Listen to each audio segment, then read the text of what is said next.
Olá, pessoal, tudo bem com vocês? Estamos aqui reunidos entre profissionais e convidados mirins, como vocês podem ver.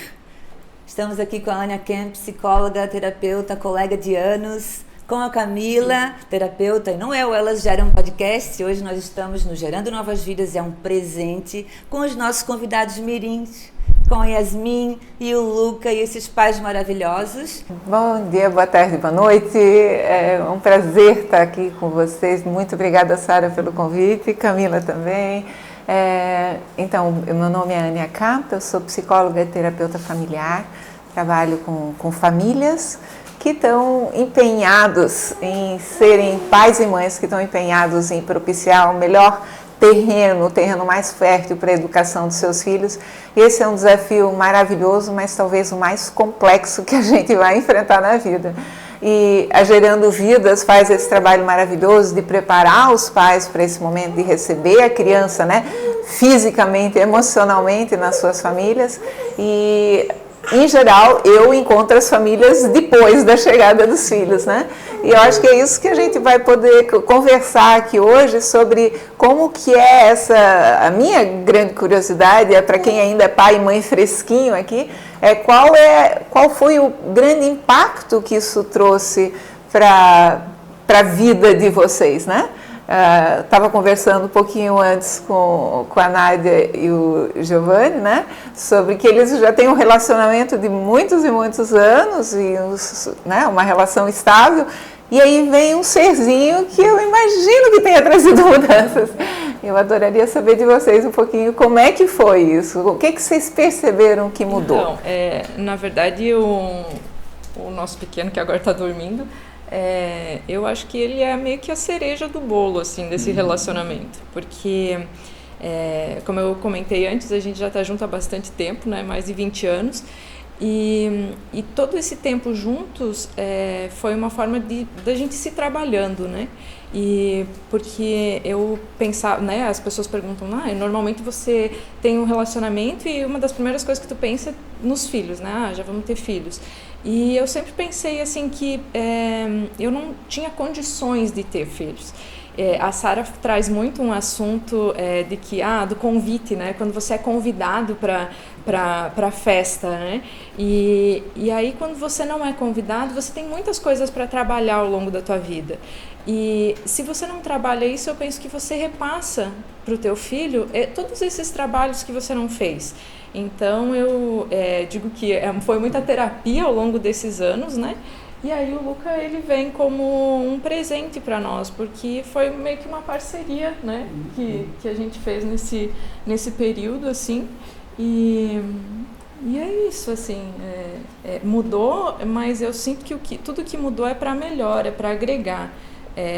Eu vejo muitas pessoas que falam das dificuldades, e tem, né, é uma nova vida, enfim, mas eu acho que vai muito do olhar que você tem. Se você olha para aquilo como um aprendizado, né, então fica mais leve. E até por essa questão de ter se trabalhado bastante, que nem tu brinca, né? Eu nem vocês brincam, ter se trabalhado. A gente é bem trabalhado. É isso. Tu vê que ele é muito tranquilo, ele dorme, acorda pra mamar só, mas a noite dele é muito regrada na hora de dormir, ele é calmo, tranquilo, ele observa tudo, ele tá sempre atento a tudo. Tu vê que é diferente, assim, das crianças hoje em dia, sabe? Tu vê que ele já é bem mais que tipo, tá dormindo aqui de boa, tu vê que ele, é aquilo lá que eu brinco com ela, de vez em quando ela tem medo, ele vai em algum lugar, assim, quando ele quer dormir, ele simplesmente fecha o olho e dorme. Tipo, de noite também, tipo, as mães brigam, sei lá, tempo pra fazer a criança dormir. Cara, 5 minutos a gente solta e ele já tá dormindo, sabe? É uma tranquilidade, né? Eu acho que ela passou bastante essa tranquilidade pra ele também, por essa questão de ter se trabalhado, de ter se preparado pra ter a criança, sabe? Pra ter um serzinho novo, lindo, assim. Na verdade, o que só complementando, assim, eu vejo que é muito do apoio dele também, né? Sim. Você ter a presença de alguém que te apoia, eu vejo a questão da amamentação. Muitas mães sofrem por não conseguir amamentar, mas você precisa de uma rede de apoio para isso, sabe? E o pai é fundamental nessa questão. Então, eu acho que é uma parceria, a parceria vem boa, né? E a gente encontra pessoas que nos ajudam, né? A Sara, Gerando Novas Vidas, foi muito importante. Que abriu muito a nossa cabeça. Abriu muito a nossa mente, justamente para lidar de uma forma mais leve com isso, sabe? Então... E até como ele veio com as pessoas que ele veio... Nossa, assim, foi uma realização história, de um assim, sonho, o parto e tudo que aconteceu, assim. Mas outra questão que eu falo que é muito importante o meio é porque quando eu não tô legal, porque assim, a gente é ser humano e a gente tem dias que a gente não tá bem e eu vejo o reflexo nele. Então, é por isso que sempre que tem alguma coisinha errada, eu vou lá e busco o que eu tenho que melhorar para que ele fique bem também, né? Eu acho que é uma via de mão dupla. Com certeza. Minha curiosidade, Giovana, o que você observa o que te surpreendeu, apesar de todo o preparo que vocês tiveram, não só ao longo da vida, porque pelo que eu entendi, vocês são pessoas que se trabalham, né? Então, mas o que te surpreendeu? Eu acho que no momento do parto lá que a Sara e a Luana meio ficaram cutucando lá ele, que tipo, eu recebi ele, sabe? Eu acho que como eu já me preparei pra questão do parto, com a criança também, eu sou muito tranquilo, sabe? Então, eu já estava preparado o que ia acontecer no parto, eu já mais ou menos já estava preparado como ia ser ter um filho. Sinceramente, eu tô achando muito mais fácil, digamos assim, do que a gente pensou. A gente pode ficar com inveja dele. A gente pensou... A preparação é importante. Igual ela é facilitadora de biodança, então ela fala, né, esse daqui é outra coisa, esse daqui é uma propaganda a mais para biodança, né, porque dançou no ventre dela a gestação inteira, sabe, o pessoal até ficava impressionado com ela. E eu acho que é isso, tipo, tu vai se preparando. Então eu como sou mais centrado, assim, eu já estava preparado, tipo, o que ia acontecer mais ou menos no parto, eu estava preparado o que ia acontecer mais ou menos com a vinda dele, assim. Então tu acaba se preparando, né, porque tu se prepara sempre pro pior, né, vai ser difícil, vai ser ruim, vai ser noite sem dormir, etc, etc. Eu tenho a impressão que tem uma questão aí, talvez, que algo que vocês talvez saibam fazer intuitivamente, me dá a impressão, que é essa coisa de eu vou prestar atenção e eu estou disponível para atender a necessidade do parceiro, da criança, seja lá o que for que vem pela frente, né? Eu digo, é que nem meio que surfar num windsurf, né? Numa prancha de surf, não tem uma posição correta ali, né? Então, essa coisa de pegar as informações como possibilidades, mas não como regras, não tem uma fórmula 1 mais 2 mais 3. Então, mas tá entregue mesmo aquilo que vier e conseguir se ajustar continuamente para aquilo que está presente. Uma coisa também que a Nádia, foi antes de engravidar ou já grávida, você comprou o livro do Montessori? Um pouco antes. Um pouco antes dela engravidar, ela já tinha comprado o livro do Montessori. E eu acho que a coisa que mais tinha naquele livro era observar. Observa a criança, o que ela está fazendo, o que ela quer, é só fazer o que ela quer, tipo, tu vê que ela começou a coçar o olho, deu o primeiro bocejo, já pega no colo, coloca dormir, ela vai dormir sem chorar, vai ser uma dormida tranquila, sabe? Só observando tu já sabe que tá aí. Daí a Nádia comenta, hoje em dia os pais estão muito no celular, estão muito naquela coisa corrida, de vez em quando não conseguem nem ficar com os filhos. E só tu consegue fazer isso, eu sei que a vida dele já vai ser bem mais tranquilo por isso, sabe? E a nossa também, né? Consequência. E a preocupação de sempre estar disponível e de entender, né? E de estar ali com ele, né? Por isso a gente quando materna, logo que chega, precisa, diferente de maternidade, né? A gente sempre fala, maternagem é a forma como a gente vai se disponibilizar para cuidar, né? E a maternidade, quem tem bebê vai ser mãe e vai ser pai também com a paternidade, né? Mas a forma como a gente pode e vai se colocar durante esse tempo, né? É mais importante, é o que surte mais efeito para eles, né? Lembrando, né, que uma das tuas dúvidas era o quanto tu podias separar o que era seu e das nossas ancestrais, ascendentes, enfim, para a tua descendência, que é a preocupação de não misturar, né, as nossas questões pessoais para o dia a dia, né, para a rotina com o bebê, que já é diferente, que já tem que estar mais disponível, né? E como os filhos são uma oportunidade de crescimento, né? Acho que vem à tona as nossas questões, aquelas bem obscuras mesmo, que é para poder ser uma pessoa melhor, ser uma mulher melhor, um homem, uma mãe, um pai, porque no fundo é um tempo que a gente fica com eles, né? Nós não estamos mais na casa dos nossos pais, né? Eles também vão chegar um momento que vão construir a família deles, né? E o exemplo que a gente dá agora, a forma que a gente cuida agora é que vai dar condições para esse futuro, né?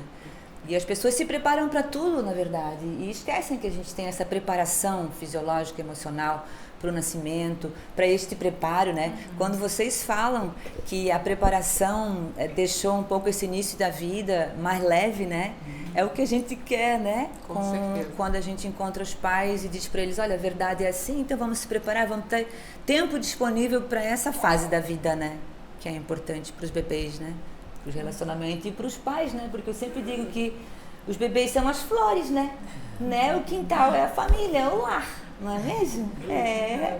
Então a gente tem que cuidar dos pais e às vezes nesse início de vida, nesse primeiro ano, segundo ano, quando o bebê demanda muito ainda, né? Às vezes o casal estremece, né?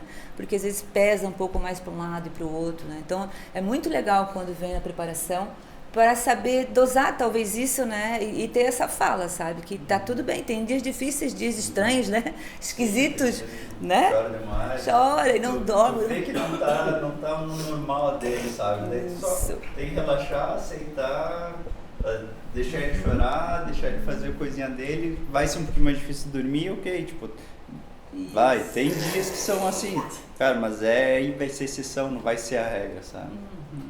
Perfeito.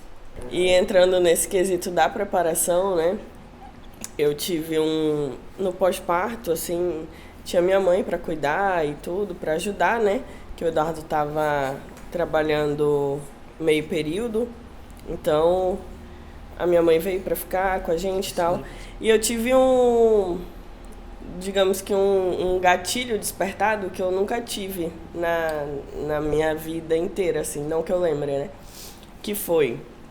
A Yasmin, a gente planejou, digamos assim, né? Mas, antes de engravidar, eu tive um mioma, então a gente tinha aquela dúvida se aconteceu ou não, mas graças a Deus ela veio realmente como um presente de Deus, né? Que até o nome dela, quem escolheu não fomos nós, então... E daí o que acontece? Quando eu nasci, a minha mãe e o meu pai me planejaram. Eu até comentei isso com a Sara, né? Eu falei, olha, eles me planejaram e eles passaram anos tentando. E quando eu nasci, o casamento desandou e com um ano meu pai simplesmente foi embora, tipo... E deu, né? Não, é como se fosse algo descartável, assim.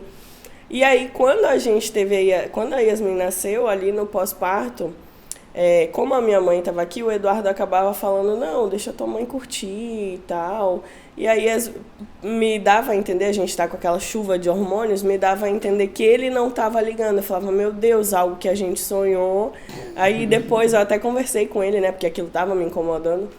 E aí eu comecei a pensar, nossa, vai acontecer a mesma coisa comigo. Vai vir a mesma coisa.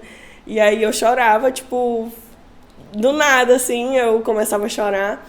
E aí quando a gente conversou, que eu falei pra ele isso, aí ele falou, não, mas não é por isso, meu Deus, eu tô amando.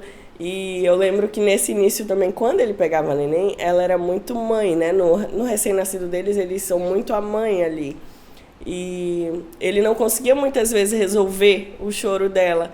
Então ele dizia, não, já pega, né? Porque a gente não vai deixar chorar e tal. Ele me dava todo o apoio, o suporte ali externo. Tá precisando de água, tá precisando de alguma coisa, tá precisando de comer, me dava de comer na boca, se precisar. Trocava, dava banho. Só para o pessoal entender que tá assistindo aí. O pai. O pai tá aqui, tá nos bastidores. O pai é a produção. Vou acrescentar aqui também que, resumidamente, o que ela já falou, eu tinha essa dificuldade de segurar, às vezes eu queria ajudar e atrapalhava, porque o bebê já tinha dormido no peito. Aí eu não quero ajudar, quero botar no berço, quero botar para rotar. E nessa transição de vir para o peito, me decepcionava porque ela acordava, eu tinha que dar o trabalho para ela de novo. E aí eu comecei a deixar mais ela fazer o trabalho. Também quando saía do quarto, era a sogra que estava lá, deixava ela curtir um pouco mais. E aí ela veio e que bom que tem conversa, né? A melhor parte é ter o diálogo. Que é o que eu queria acrescentar, é muito importante o diálogo, porque se ela só guardasse esse sentimento para ela, que ela acabou de falar, e eu estou descobrindo agora que pode ter sido um trauma de infância, né? Foi muito importante ela falar, que aí eu expliquei para ela, não é nada disso, eu tô louco para que essa criança cresça mais um pouquinho para ter o meu time também com ela, né? Hoje em dia a gente não tem um dia que eu não saio para passear com ela, e teve outras oportunidades também, né, de eu ter o meu time com ela, mas naquele momento do nascimento foi um momento que eu deixei um pouco mais dela cuidar para eu não atrapalhar. Mas teve o mais importante, o diálogo, né? Sim. Pra gente não piorar a situação. Sim. Que a boa intenção não resolve, né? Isso. Boa intenção é uma boa coisa, mas ela não resolve se a gente não complementar com outras coisas, como falar claramente. E eu penso que maravilha que você teve essa consciência e fez esse link com a sua história. Porque tem pessoas que às vezes só vão sentindo aquela angústia e nem elas sabem direito de onde vem, né? Então, nossa, maravilhoso que vocês conseguiram conversar e remendar. E isso essa coisa também, até onde entra a mãe ou a sogra na história, e esse risco de acompanhei alguns casais onde meio que isso se estabeleceu lá. Às vezes a mãe da parturiente ficou dentro da casa 1, 2, 3 meses, o pai não sentia que tinha acesso e às vezes era até excluído, e depois fica difícil retomar, às vezes encontrar o seu lugar na relação com o bebê, aí o pai se sente excluído daquilo que é tão especial. Então, para dar errado, é fácil. Realmente requer uma atenção constante e essa coragem de falar das coisas difíceis, né? Ai, que bom que vocês conseguiram fazer isso. E, Anne, acho que esse é um tema bem importante, porque às vezes nem tem a presença de ninguém dentro de casa, mas como é que a gente adapta essa chegada, né? Porque assim, esse bebê a gente ama, já está na barriga, mas quando ele chega, um novo vínculo a ser criado. E, de novo, o papel de homem e mulher tem que se alinhar com o papel de pai e mãe. Agora tem um papel diferente, né? E como a gente precisa ir aprendendo ao longo e trabalhando, se desenvolvendo para diferenciar o que é do homem e da mulher e o que é do pai e da mãe. E eu tenho uma imagem, assim, que a mulher está lá ocitocinada, né, amamentando, aquele vínculo, né? A cria saiu ali de dentro de você, tem uma ligação, assim, inexplicável. E o homem participou de tudo isso, mas ele está nesse entorno, né? Onde é que eu entro? Onde é que eu me encaixo agora? Então, talvez a gente poderia entrar um pouquinho nesse assunto, que acho que é um grande desafio para os casais. Eles falaram algo também, assim, nesse sentido, né? Dessa nova rotina. Eu vi de vocês algo assim, que me parece que é justamente o homem entender que o papel principal dele é cuidar da mulher. Né? Porque biologicamente a criança depende mais da mãe mesmo, né? E o pai, o maior presente que o pai dá para o filho é ajudar a mãe a se sentir bem, segura e tranquila e cuidada. Porque aí a criança vai ter o benefício de uma mãe tranquila, que vai amamentar mais fácil, que vai lidar com, né, os desconfortos fisiológicos que eventualmente venham acompanhando ainda essas primeiras semanas, né? Então, aceitar que o papel do pai, ele é de fato coadjuvante nos primeiros anos, né, Sara? Isso na psicologia a gente também fala. O pai chega para a criança mais tarde, ele vai ser a pessoa de referência e com quem se constrói uma relação especial. Ao menos na minha vida isso chegou conscientemente mesmo na adolescência, mesmo tendo um pai super presente.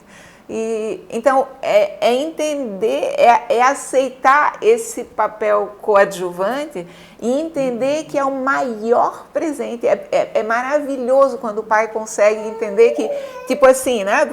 Que nem no bilhar, né? Para encaçapar a bola vermelha, você tem que mirar na branca, né?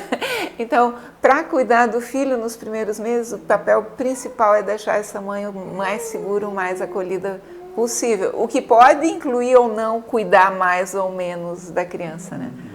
E isso, às vezes, é difícil. Isso eu vejo muitas vezes de pais muito bem intencionados, mas que acham que ser um bom pai para o filho agora é querer tomar o filho para si, né?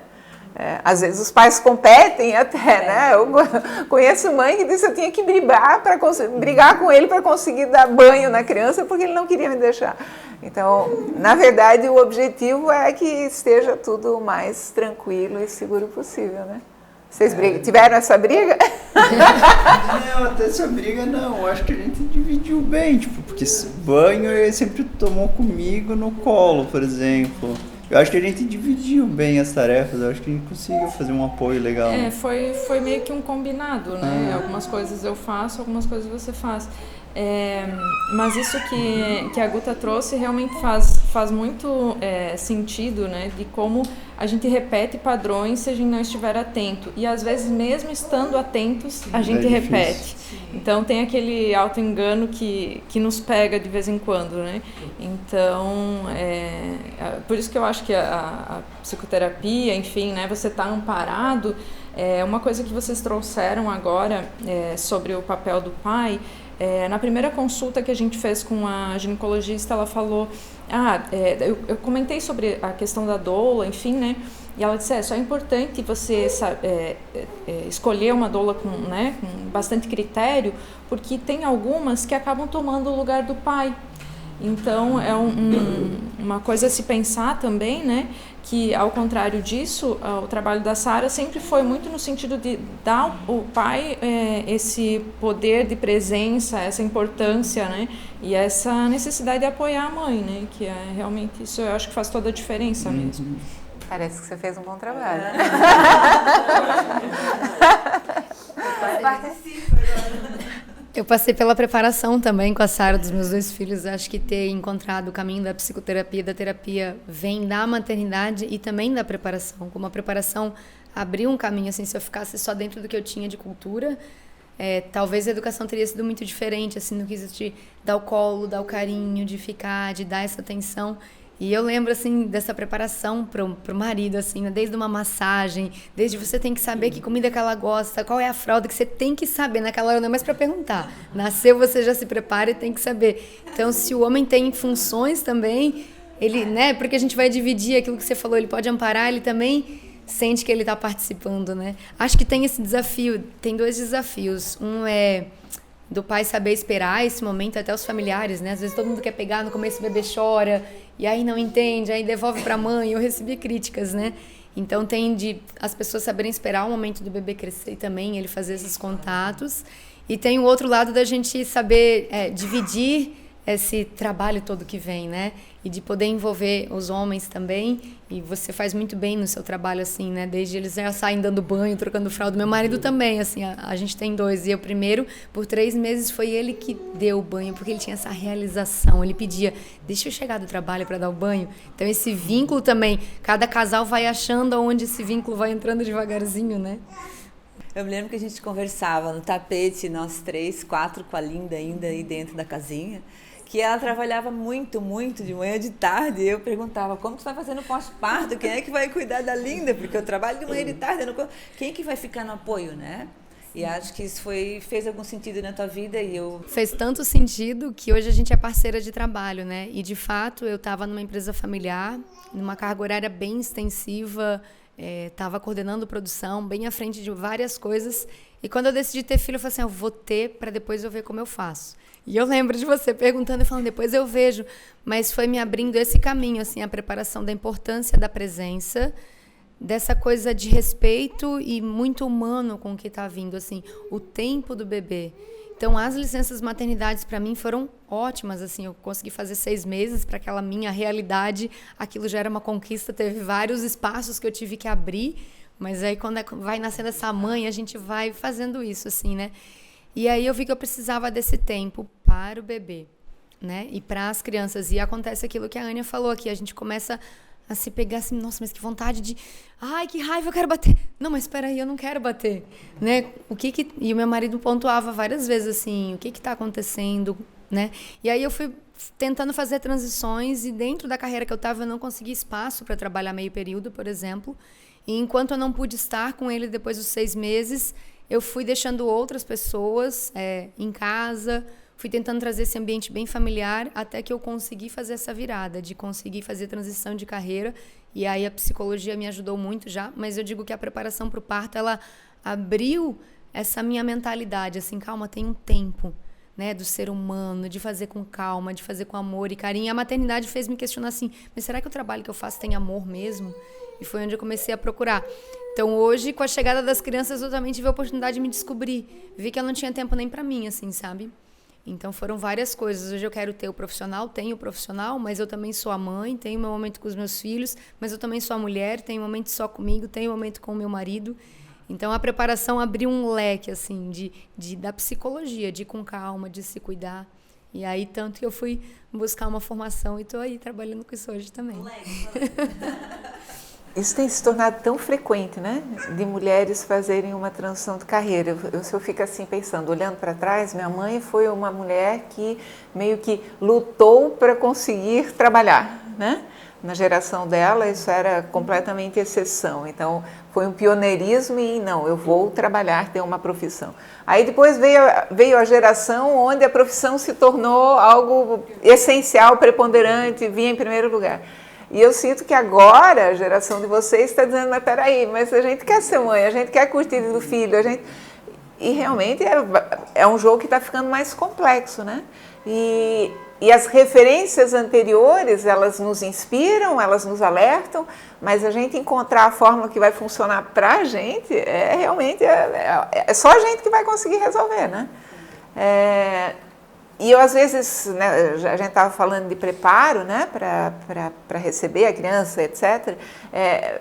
A gente escuta, né, eu escuto os meus clientes me trazendo, mas minha mãe diz, mais para quê? Na minha época a gente não fazia tudo isso, a gente não lia esses livros, a gente não fazia curso de tudo que é coisa.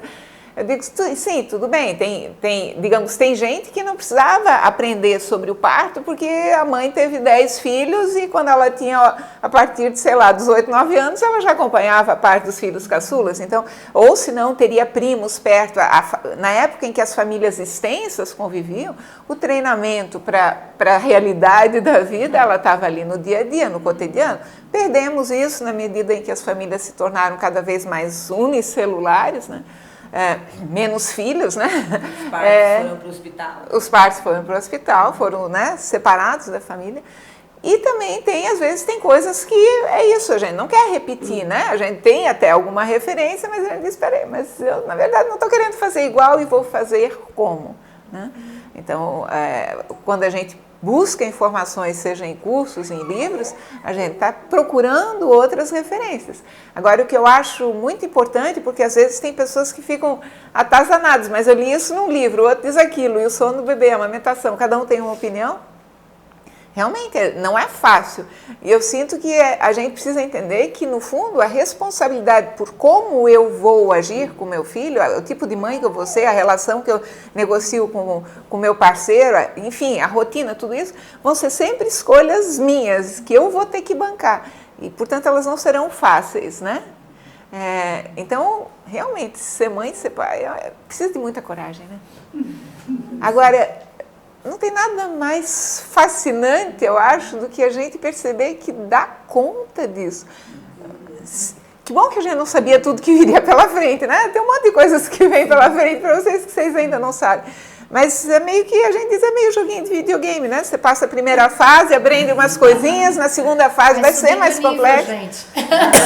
O nível vai subindo. Vai subindo. Agora, essa educação consciente não significa que a gente não vai ter perrengue, que a gente não vai ter momentos de susto, que a gente vai dizer, ai.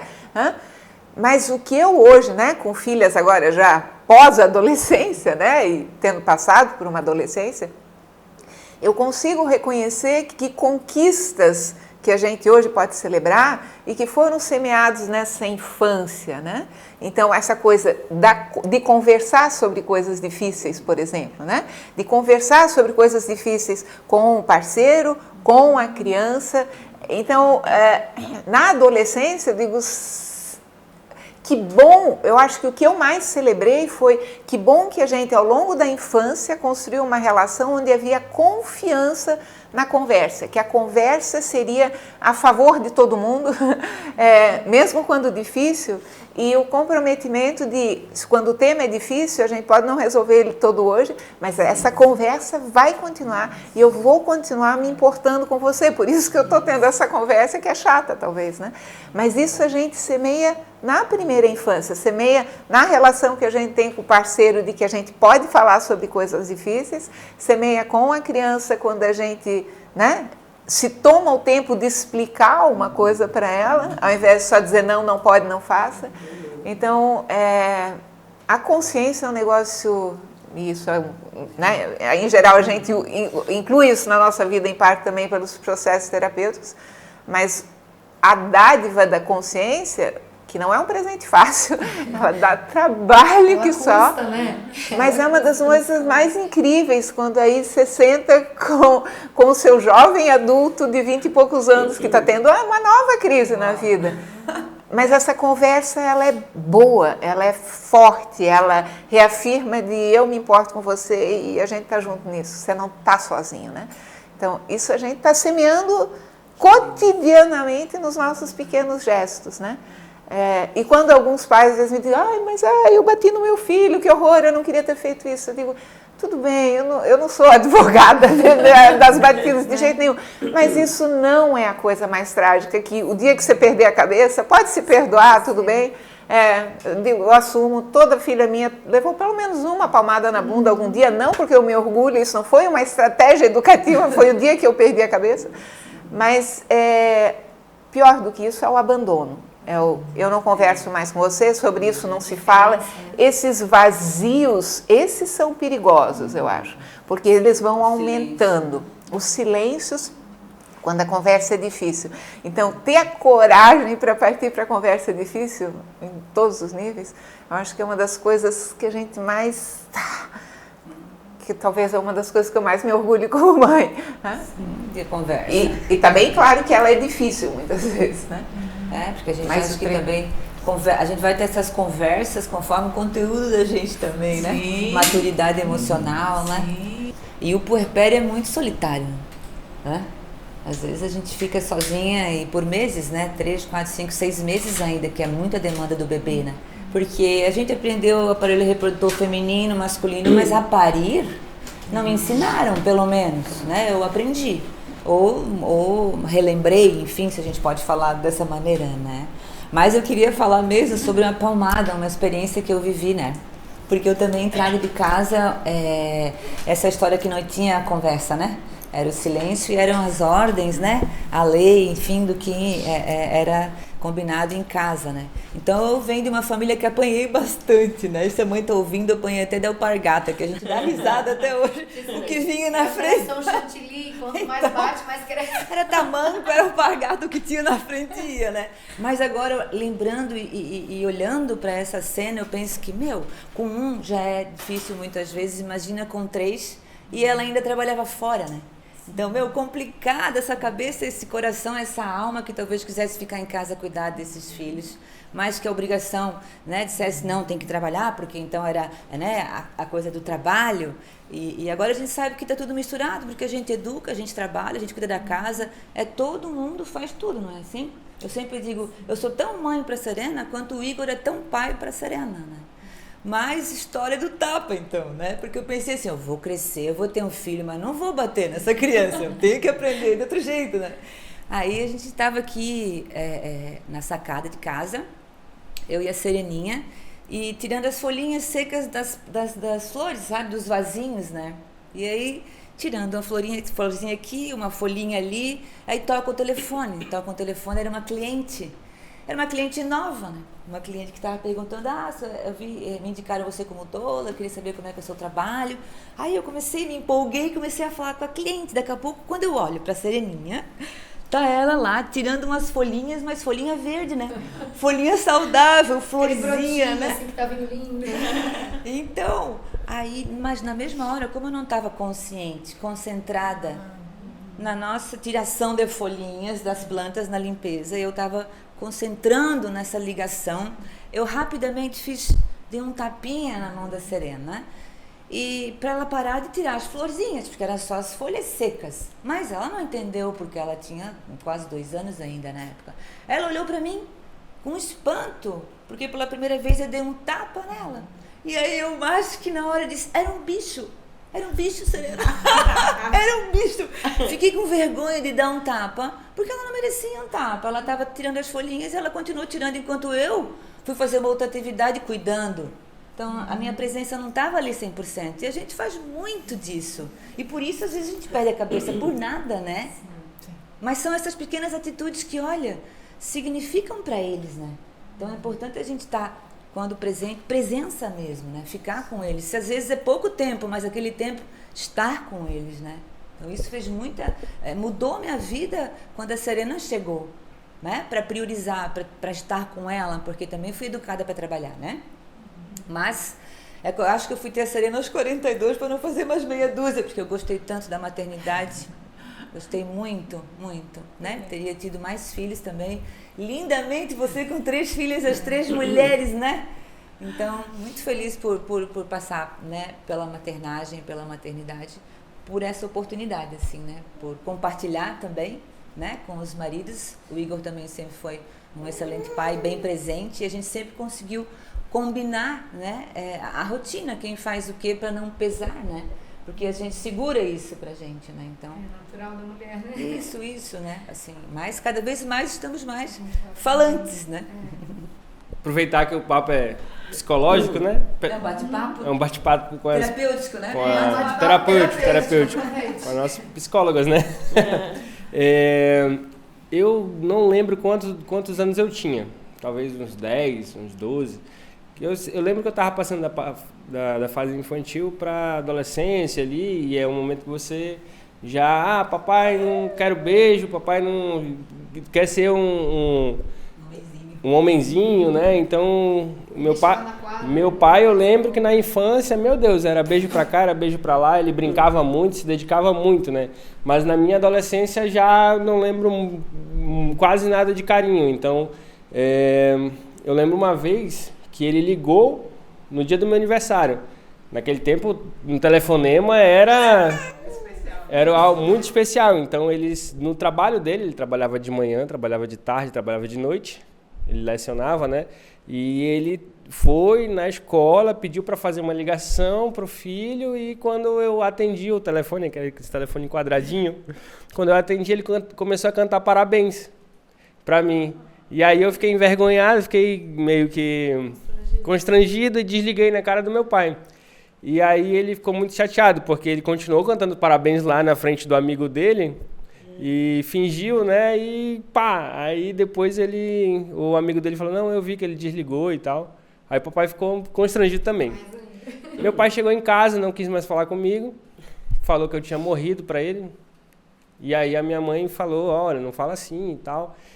Claro que depois, um dia depois, 2 dias depois, a gente voltou, tudo bem, né? Ele esqueceu aquilo e voltou a ser pai e filho.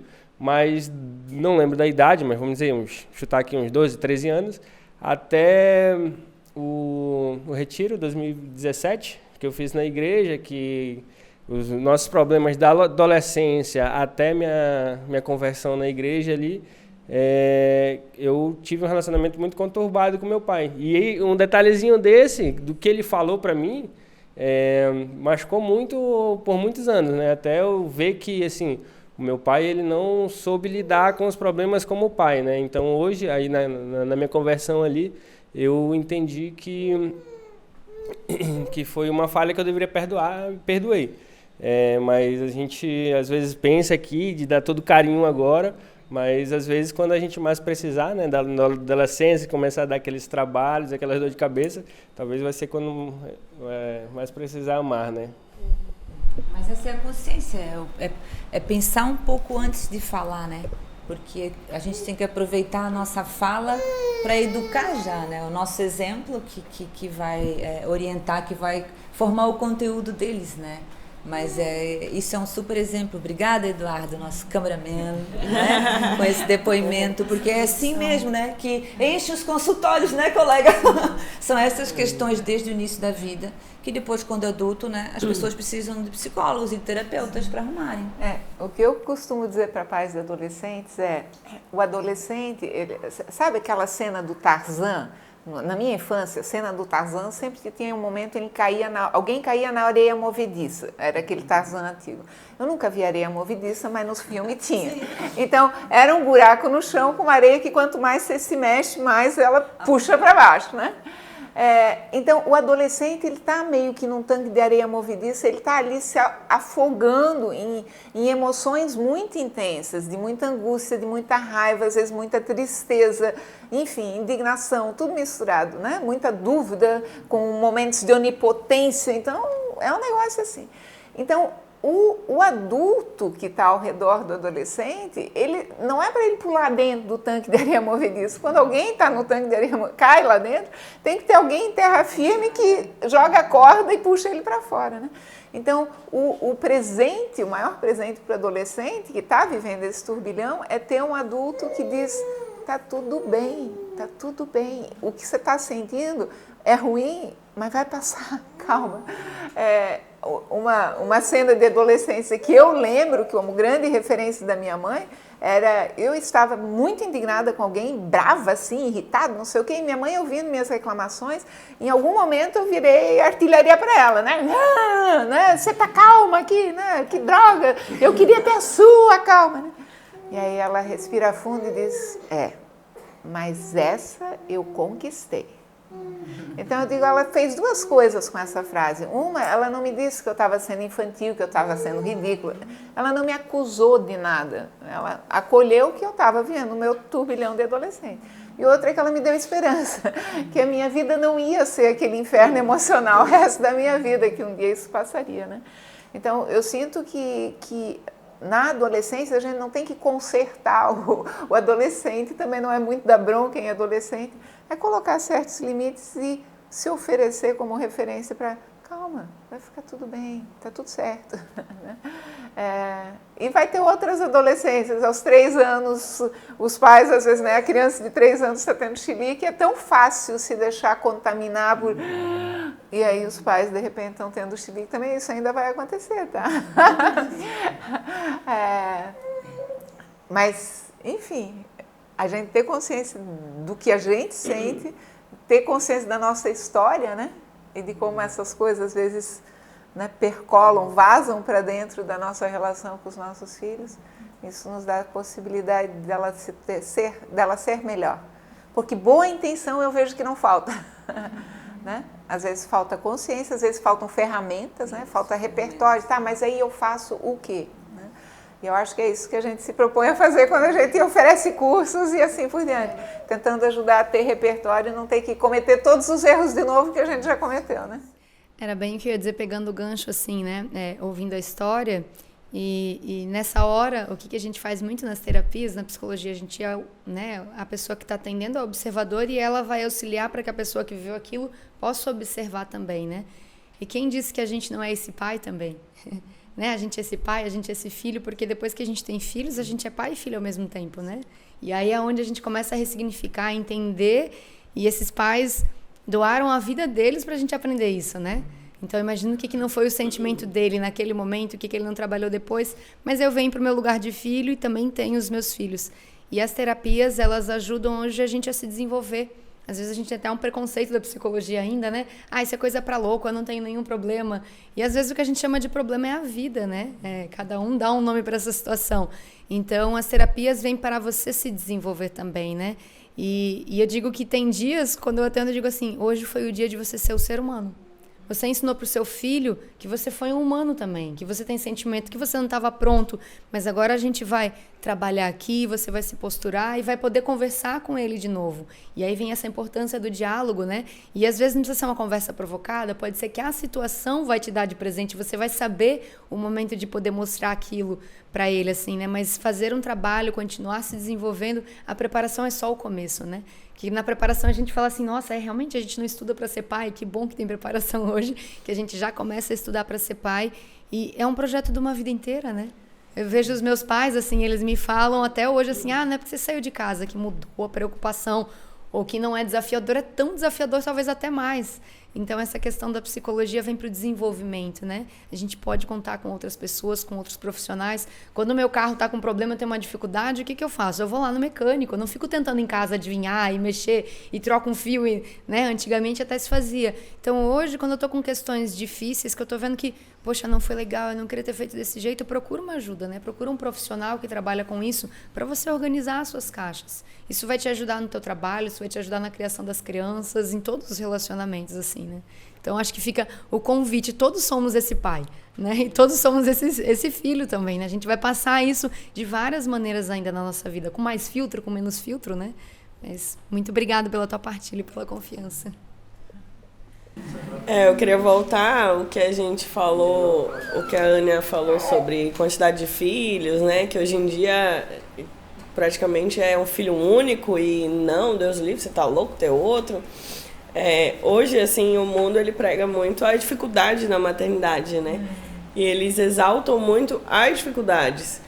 Então, claro que você tem medo, né? A gente tem medo que vai enfrentar, imagina a primeira vez, né? Que vai ter um filho. Eu digo assim, meu Deus, tem sido maravilhoso. Por mim já engatava outro logo, não demorava muito.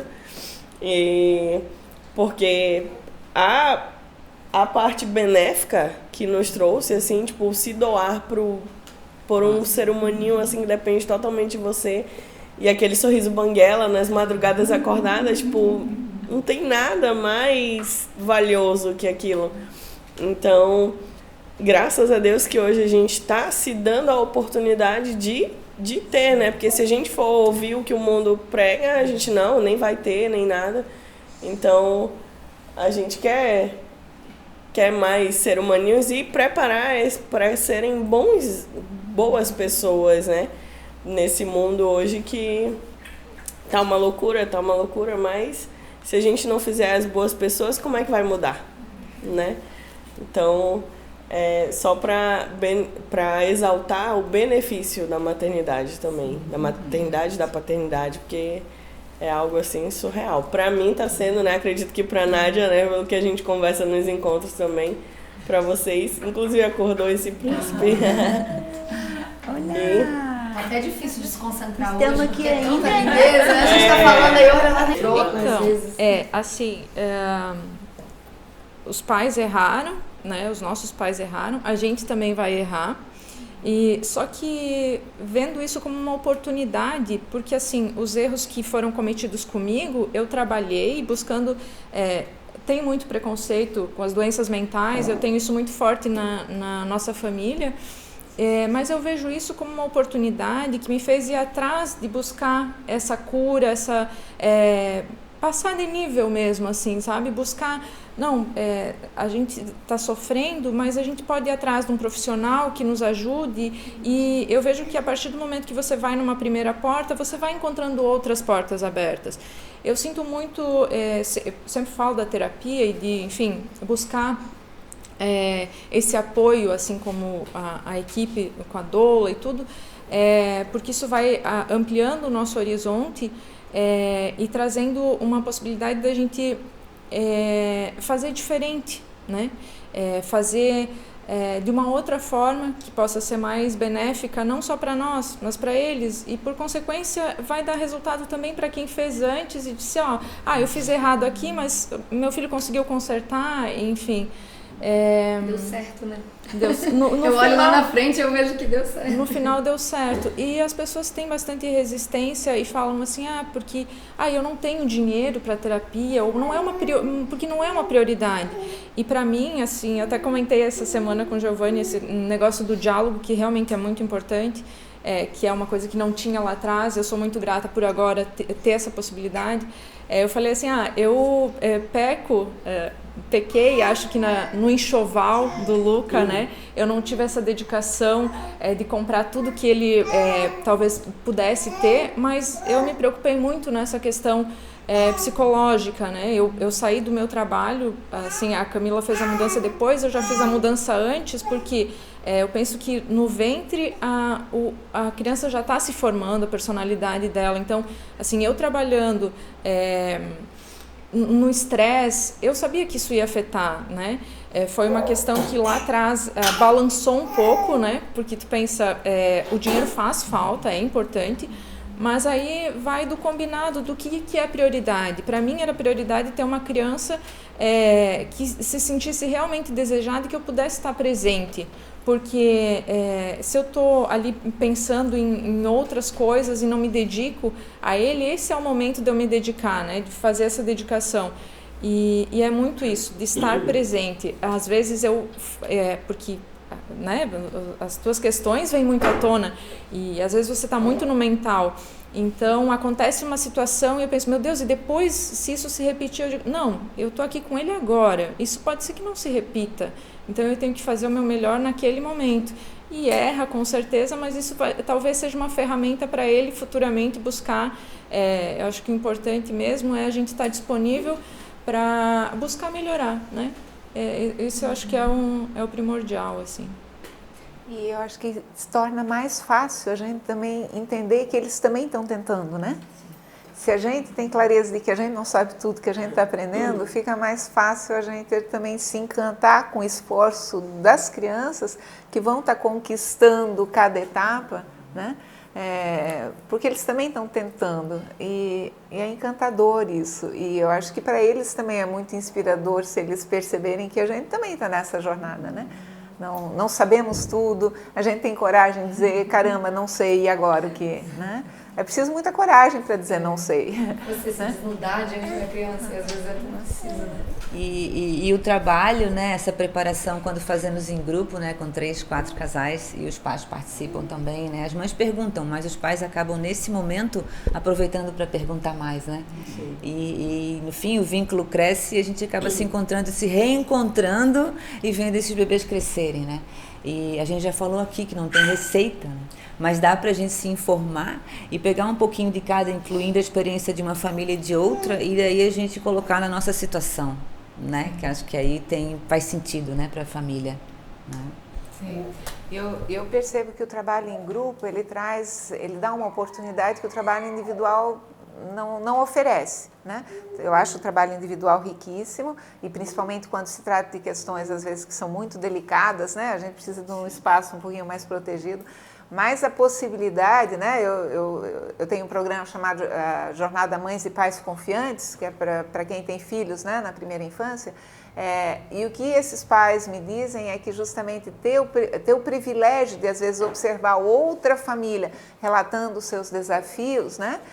Isso tanto permite entender melhor, porque eu tenho um certo distanciamento, porque agora é outra família que tá me relatando. Então eles têm insights, eles se dão, né, contam o que eles fizeram, que inspira outras pessoas. E tem uma outra coisa também, né? Depois que eles passarem dos 2, 3 anos aí, onde começa mais essa fase das vontades muito mais acirradas, que até os 2 anos praticamente não tem, essa coisa de, nossa, mas o que está acontecendo na minha casa, isso me angustia, eu sou uma péssima mãe, um péssimo pai. Então, quando eles ouvem um relato, gente, lá em casa vocês não têm ideia do que aconteceu, isso acalma esses pais e ajuda eles a perceberem que não, isso é normal e está todo mundo tentando aprender. Não é que a gente quer perpetuar o sofrimento da família, mas você não é uma má pessoa porque isso está acontecendo na sua casa agora. Isso tem um efeito muito, muito importante para essas pessoas. Então, realmente, não é por acaso que somos seres sociais, né? E isso, a nossa sociedade, na verdade, a gente tá conectado pela internet com todo mundo, mas estamos muito mais isolados, né? A pandemia nos isolou ainda mais. Então, o fato de que hoje se a gente quiser, a gente pode se ocupar em casa com o seu smartphone sem conversar com mais ninguém 24 horas por dia, faz com que a gente mais e mais se retraiu para dentro das nossas casas. Então, a gente realmente promover atividades que para nós nos nutram e nos façam sentir menos sós no mundo, né? E para os nossos filhos é isso, cada vez que a gente faz um movimento no sentido de construir laços com outras famílias, com quem a gente compartilha coisas, a gente oferece para os nossos filhos uma comunidade maior, onde eles possam se sentir seguros com várias pessoas. Isso talvez, quizás, um dia faça com que eles possam se sentir também seguros no mundo, né? Porque não, o mundo vai ser complexo, ele vai ser desafiador, tem coisas que a gente tem que estar atento, mas o mundo é bom também. O mundo tem coisas maravilhosas também, tem pessoas maravilhosas também. Então, confiar que o mundo pode nos trazer coisas boas, eu acho que na primeira infância é construída através disso, dessas pequenas comunidades que a gente pode construir, seja, né? Como é que é? Os amiguinhos de barriga, né? Depois os pais, por exemplo, da jornada, que também criam depois uma rede, as escolas, né? Então, vamos oferecer redes de apoio para os nossos filhos e mostrar para eles que a gente pode confiar em outras pessoas, que o mundo é bom. Eu acho que esse é um outro grande presente, mas que a gente vai ter que construir, não é o que o mundo está nos propondo no momento, né? Isso é algo que a gente vai ter que nadar contra a correnteza também para se a gente quer oferecer. Às vezes a gente ouve ainda algumas mensagens, tipo, vai ver quando você crescer, vai ver como é, né? E aí no fim você fica, como assim, né? E faz parte, nós adultos, né, apresentarmos um mundo bom para as crianças, né? E a gente tem que acreditar, né? Porque não vai parar, né, a evolução, é assim, né? É sempre assim, se a gente cuidar e pensar na qualidade, né, dos bebês e que eles dependem, a formação deles depende dos adultos que vão criar, no mínimo eles esperam que a gente tenha se trabalhado um pouco, né, para poder estar melhor com eles, compreendê-los melhor, que a gente vai estar fazendo um trabalho hoje para a família, né, para quando eles forem formar a família deles, né, a gente já está investindo aqui no início, às vezes deixando uma carreira de lado durante um tempo, porque depois tudo vai retornar, né, depois ele para de chorar, ele já começa a falar, depois ele já não fica mais no colo, sai andando, daqui a pouco ele corre da gente para o mundo, não é? Então nós somos aí, vamos educar, vamos formar durante um tempo, né, se fomos escolhidos ou se escolhemos, a gente não sabe, mas o importante é que a gente precisa aproveitar o quanto a gente se disponibilizou, né? Se eu tenho filhos, então eu vou criar bem, vou cuidar bem, vou tirar tempo para isso, né? Acho que isso é o mais importante. Tem uma frase que fala, não é o mundo que a gente está deixando para os filhos, né? Mas sim quem são os filhos, né? Quem é esse ser humano que a gente está deixando para o mundo, né? E essa questão de, às vezes a gente muda muito hoje, né? De cidade, de tudo, então de não ter a rede de apoio e de procurar esses trabalhos em grupos, porque ali se cria essa rede de apoio, né? E de também, além dessa rede de apoio, contar com profissionais que hoje estão desenvolvendo essa parte, né? Pra gente também viver isso bem, né? Porque os desafios sempre vão vir, é inerente do ser humano, né? Mas se você tá lá rodando os 4 pneus e fura e tem um step, você tem alguém que te ajuda, nossa, a viagem continua e é prazerosa. A gente precisa ficar batendo cabeça sozinho nos problemas, assim, né? E é inerente de quem faz terapia também fazer a sua. Então, mais do que nunca a gente pode indicar, assim, né? Isso é uma constante para a vida inteira, né? Essa questão que você trouxe do grupo, eu como facilitadora de biodança estreante, é uma coisa que o Rolando Toro, que é o criador, fala muito, que é: quando estou contigo, tenho lembranças de mim. Então, eu penso que estar com o outro traz aflora muita coisa que nós temos lá dentro. Coisas ruins em alguns momentos, sim, para serem trabalhadas. E muita coisa boa, onde a gente se reconhece, né? Como o ser humano é grandioso, é maravilhoso. E eu penso que a prioridade sempre é a vida, né? A nossa cultura, ela é bastante deturpada, né? São interesses que não agregam. Mas se a gente priorizar aquela vida que está ali, que está surgindo, né?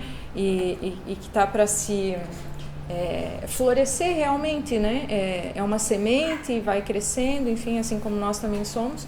Eu acho que isso que é o bonito, né? Na criação dos filhos. Então, é isso. Assim. Contemplar, né? Isso. A gente, enquanto pais e mães, tem que ter tempo para contemplar. Exato. Assim, eu vejo que se você vai entendendo um pouco que fase que ele tá, aquilo que se apresenta para você como desafio é também para a criança, né? Sim. E aí você entende o que ela está vivendo, você passa a ser essa pessoa que auxilia aquele processo, ou, dependendo da idade, que pega na mão e vai junto, ou da idade que assiste daqui, né?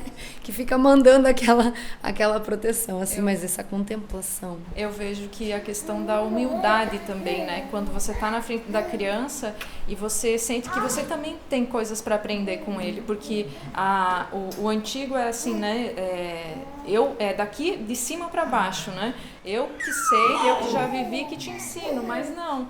É uma coisa até engraçada que o Giovanni falava assim, ele veio para te ensinar a sorrir, e realmente muitas vezes eu chorei e, enfim, a minha história se reflete na criação, e ele vem com esse sorriso muito dado, assim, muito feliz, e traz isso para mim também. Então não é só ele que aprende comigo, eu aprendo muito com ele. Então isso é muito rico, muito maravilhoso. E a criança tem uma magia, né? Ter uma criança em casa é um presente maravilhoso, né? O bate-papo tá bem gostoso, né? Mas eu não posso deixar, a Ana já falou do programa Pra Paz, que ela tem muito bacana, eu já conheço. E ela também já escreveu aqui para gerações, né? Pequenas Emergências, Grandes Alívios, e esse é um livro de cabeceira que eu e Serena usamos sempre, né? Já tem 10 anos que ele fica na cabeceira e resulta muito porque aqui tem propostas bem naturais e combina com o jeito da gente ser, né? Acho que era legal você comentar de onde que surgiu, né? Pequenas Emergências e Grandes Alívios. Então, ou a gente chama ele de PEGA, Pequenas Emergências, Grandes Alívios, são dicas de saúde para mães e pais, e a minha tentativa de oferecer alternativas ou caminhos para quem me perguntou inúmeras vezes na vida, tá, eu não queria dar antibiótico para o meu filho, mas no lugar disso eu faço o quê? Então, como eu ganhei esse presente dos meus pais, da minha avó com quem eu fui criada, eu pude, então, a minha educação me deu de presente essas ferramentas e me fez, isso foi maravilhoso na minha maternidade, poucas coisas, naquelas pequenos perrengues de saúde que acontecem, eu sentia que eu tinha muito mais tranquilidade que outras pessoas para lidar com isso, porque quando um filho está de alguma forma doente ou sofrendo com dor, a gente quer fazer alguma coisa.